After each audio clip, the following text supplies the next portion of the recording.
지난 3일 문재인 대통령과 베트남 웅우엔 수언 푹 총리와의 전화통화에서 베트남은 양국 관계를 중시한다며 한국에 방역 등 협조를 요청해왔습니다. 베트남이 아직 한국에 대해 분위기 파악을 못한 모양새입니다.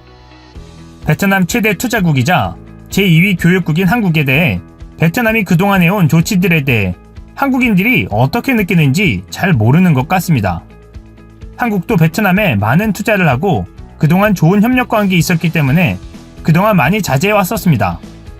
그런데 베트남이 하는 행동들을 보니 철면피 같다는 생각이 듭니다. 철없이 행동하는 아이들처럼 말입니다.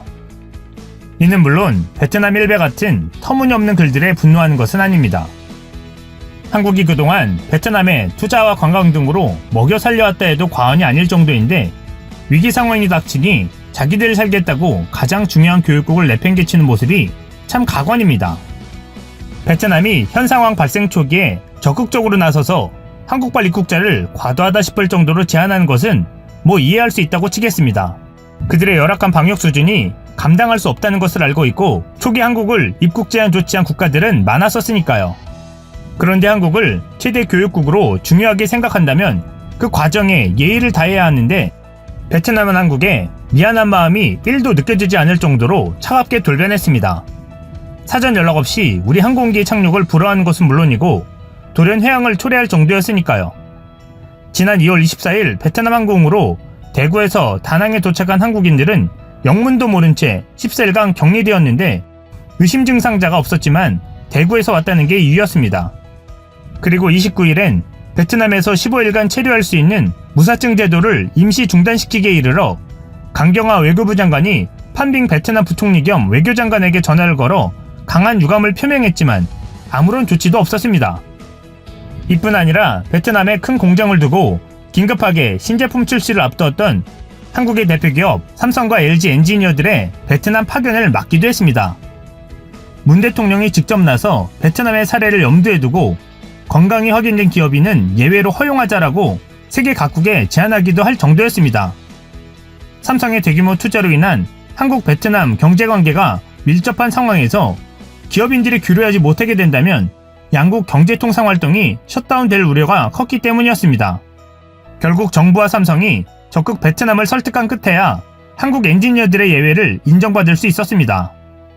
그런데 이마저도 베트남에 세워진 한국 공장들을 돌지 않으면 베트남 경제도 큰 타격을 입게 될 것이라는 생각에서 나왔다고 합니다. 게다가 최근엔 박항서 감독의 연봉을 깎으라 말라 난리를 펴고 있습니다.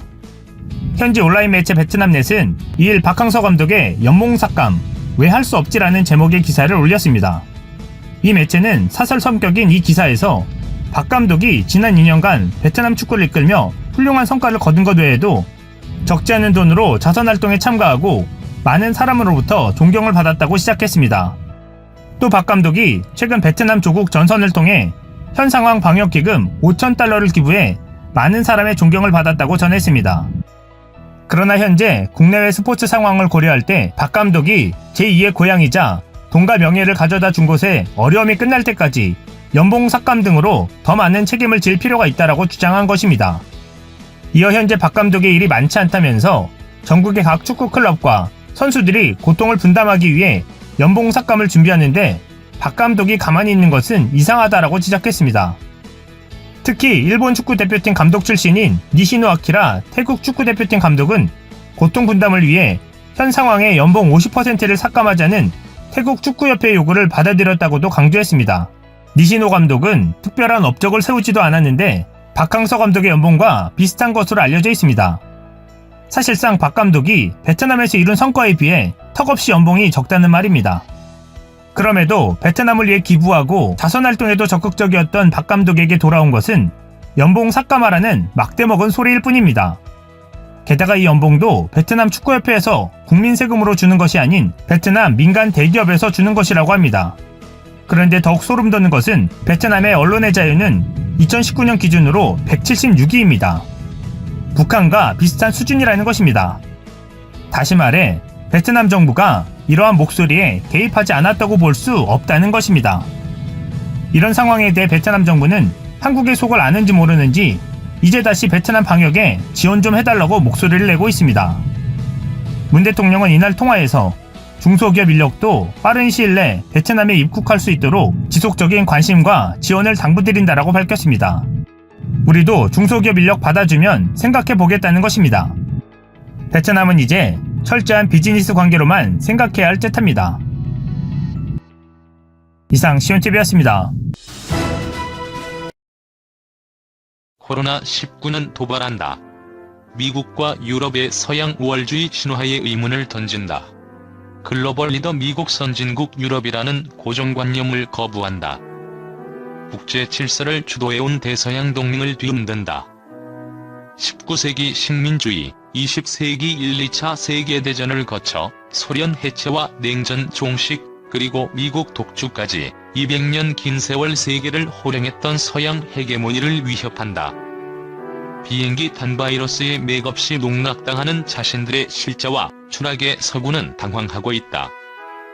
요즘 미국, 영국, 프랑스 언론은 코로나 이후에 닥칠 동서양의 권력 이동에 촉각을 세운다. 미국 외교 전문지 포린 폴리시는 코로나 팬데믹이 세계를 영원히 바꿀 것이라고 한다. 이어 팬데믹이 삶을 피폐하게 만들고 시장을 붕괴시키고 정부의 무능을 노출한 것처럼 국제사회의 정치적 경제적 파워의 결정적 변화를 불러올 게 분명하다고 진단한다. 영국 가디언은 서양이란 브랜드의 아우라가 바랬다.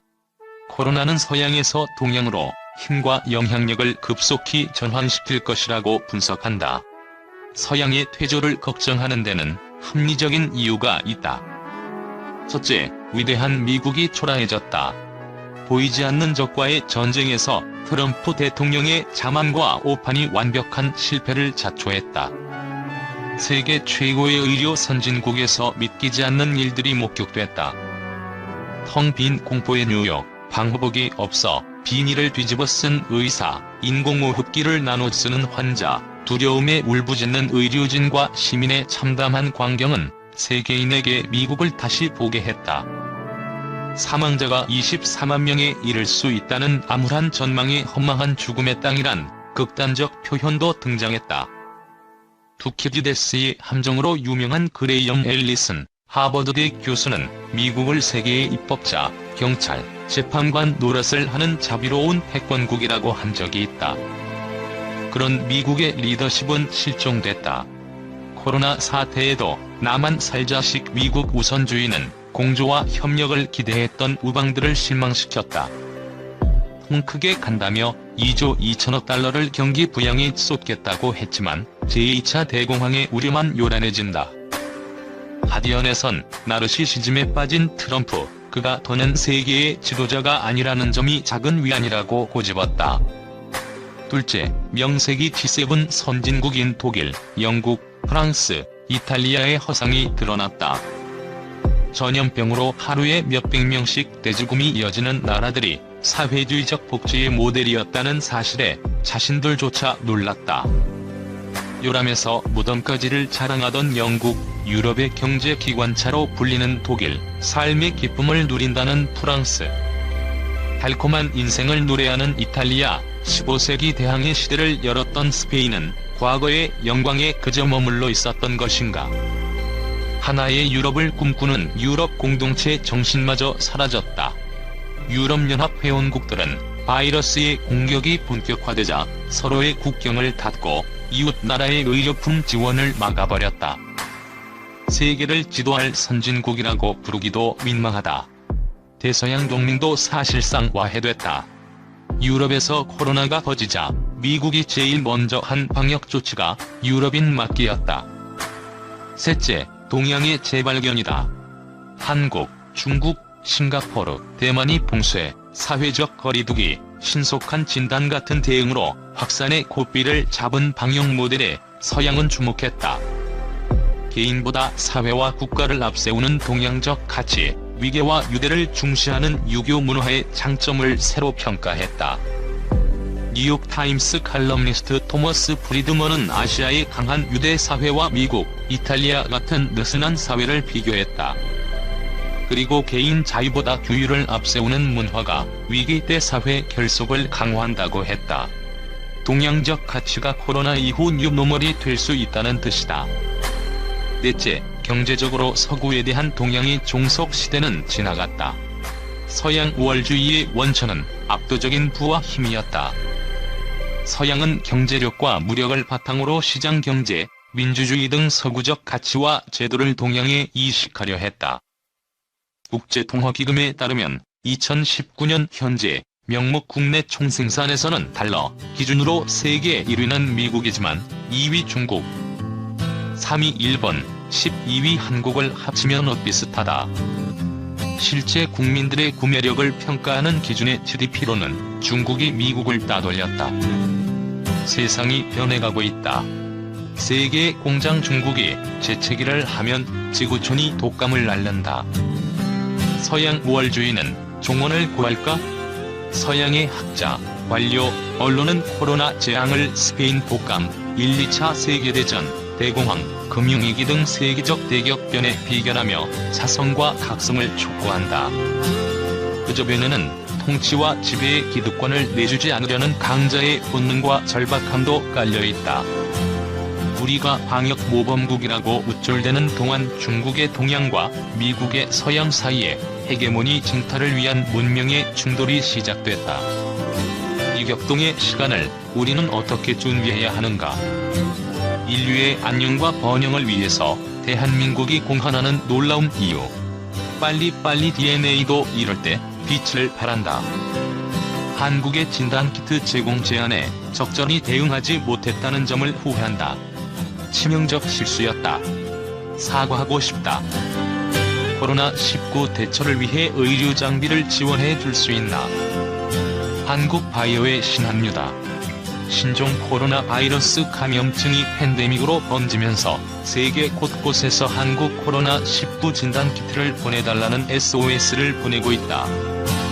한국 바이오 협회에 따르면 시젠과 코젠 바이오텍, 솔젠트, SD 바이오 센서 등 식품의약품 안전처의 긴급 사용 승인과 수출 허가를 받은 국내 4개 기업이 세계 47개국의 진단키트를 수출하고 있다. 수출 으뜸은 4개 기업 중 유일한 상장사인 시젠이다. 시젠은 현재 일주일에 진단키트 100만 테스트를 생산하고 있으며 이 중 90% 이상을 해외에 공급하고 있다. 수출국은 유럽과 중동, 동남아를 중심으로 총 45개국에 이른다.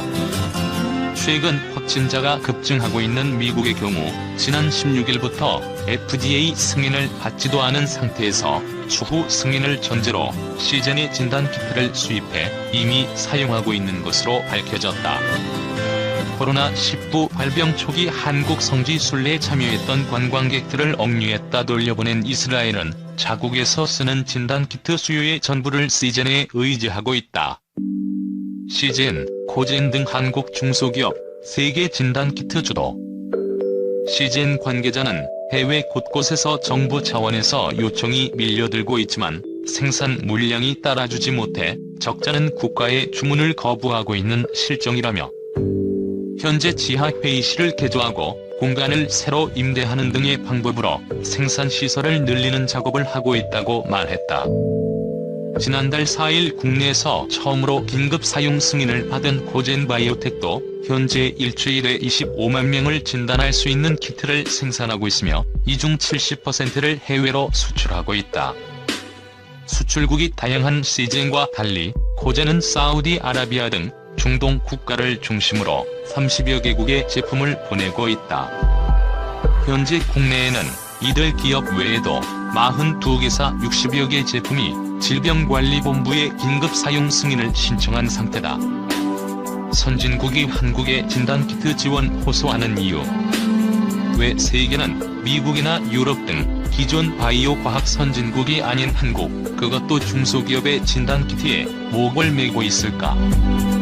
미국 대통령이 정상회담을 통해서까지 진단키트를 요청한 것은 전례가 없는 일이다. 우선 미국, 캘리포니아를 중심으로 첨단 바이오 기업이 즐비한 미국에서 제대로 된 진단키트가 왜 없을까? 해답은 한국처럼 양산시설을 갖춘 기업이 진단시약과 키트를 개발하는 구조가 아니기 때문이다. 각 주의 질병통제센터와 공공임상연구실이 자체적으로 진단시설을 개발하고 FDA의 승인을 얻어 감염병 진단에 대응하는 시스템이다. 그간 팬데믹에 이를 정도 감염 환자 폭증을 경험한 적이 없어 공공기관에서의 생산만으로도 충분했다. 게다가 이번에 개발한 코로나 진단키트에 오류가 생기면서 그나마도 공급이 더 늦어졌다. 결국 미국은 뒤늦게 다국적 기업 로슈에 진단키트 공급을 요청했지만 이마저도 부족한 상황이 된 것이다. 유럽은 어떨까? 이들 국가에도 바이오, 제약 관련 기업이 있지만 코로나19가 중국과 한국에서 번질 당시만 하더라고 남의 나라 얘기 정도로 여긴 데다 의사결정 과정이 늦은 대기업 중심이라 대응이 늦었다는 게 업계 관계자들의 분석이다. 반면 한국은 진단키트 생산 기업들이 중소, 벤처기업들이라 오너 중심의 빠른 결정을 할 수 있었다. 여기에 그간 쌓아 올린 노하우가 빛을 발했다. 국내 업체들은 기존에 하루 이상 걸리던 진단을 대용량으로 4에서 6시간 만에 해결할 수 있다. 진단 정확도도 98% 이상을 보여 체코, 헝가리 등지에서 부정확한 진단으로 물의를 일으킨 중국 제품과 대조를 이뤘다. 질병관리본부의 빠른 판단도 결정적. 최외 진단기업협의회 운영위원을 맡은 오기환 한국바이오협회 전무는 이번처럼 갑자기 코로나19 사태가 벌어질 때는 진단키트의 양산이 필요한데 대량 생산을 할 수 있는 것은 민간기업 섹터밖에 없다며 한국은 그간 사스와 메르스를 경험한 진단 관련 민간기업들이 노하우를 쌓아 이번에 빠르게 움직일 수 있었던 것이라고 말했다. 오 전무는 질병관리본부가 긴급 사용 승인제를 활용해 기업에 발빠르게 진단키트 개발을 요청한 것도 결정적 역할을 했다고 덧붙였다. 긴급 사용 승인 제도는 감염병 발생 때 불필요한 절차를 건너뛰고 신규 진단 시약과 검사법을 즉시 사용할 수 있게 하는 것이다.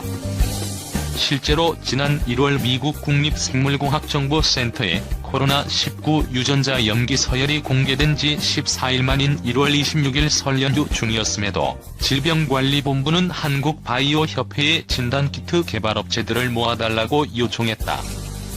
이튿날 바로 기업들을 대상으로 한 설명회가 열렸고 28일 긴급 사용 승인 공고가 발표됐다. 2월 28일까지 한 달간 코로나19 진단키트를 개발 기업들의 신청을 받는다는 내용이었다. 이후 2월 4일 코젠바이오텍이 처음으로 2월 13일에 시즌이 승인을 받았다. 긴급 사용 승인제가 없다면 최소 1년 이상 걸리는 과정이었다. 물론 코젠과 시젠 등 민간 기업들이 중국에서 코로나19가 무섭게 번져가는 상황에서 DNA가 공개되는 것을 보고 발빠르게 진단키트 개발에 들어간 것이 우선이다. 천종윤 시젠 대표는 중앙일보와 인터뷰에서 국제사회의 코로나19 염기 서열이 공개된 지나흘 뒤인 1월 16일에 사내 회의를 통해 코로나19 진단 시약 개발을 제안하고 21일 개발에 착수했다며 당시엔 적자를 각오하는 심정으로 도전한 것이라고 소회를 털어놓기도 했다. 소외된 면역진단키트 업체들 우리도 승인 요구. 한편 이번 긴급 사용 승인 요구 기업 중에는 항체를 이용한 면역진단키트를 제작한 곳도 적지 않았다. 하지만 식약처로부터 승인을 받은 기업은 전무하다. 코로나19의 특성이 초기에 전염력이 강해서 무증상 감염자가 많은 경우엔 정확한 진단이 어렵다는 점 때문에 식약처는 이번 긴급 사용 승인을 분자 진단키트만을 대상으로 한정했다. 면역 진단키트는 임신 진단키트처럼 현장에서 20분 안팎의 짧은 시간 안에 검사 결과를 확인할 수 있다는 장점이 있다. 하지만 코로나19는 감염되고 항체가 제대로 형성되기까지 일주일 이상 걸린다. 때문에 초기 진단에는 부적합한 단점을 가지고 있다. 이승규 한국바이오협회 부회장은 이제 한국은 물론 세계적으로 코로나19가 지역사회로 확산하면서 진단 수요가 폭증하고 있다며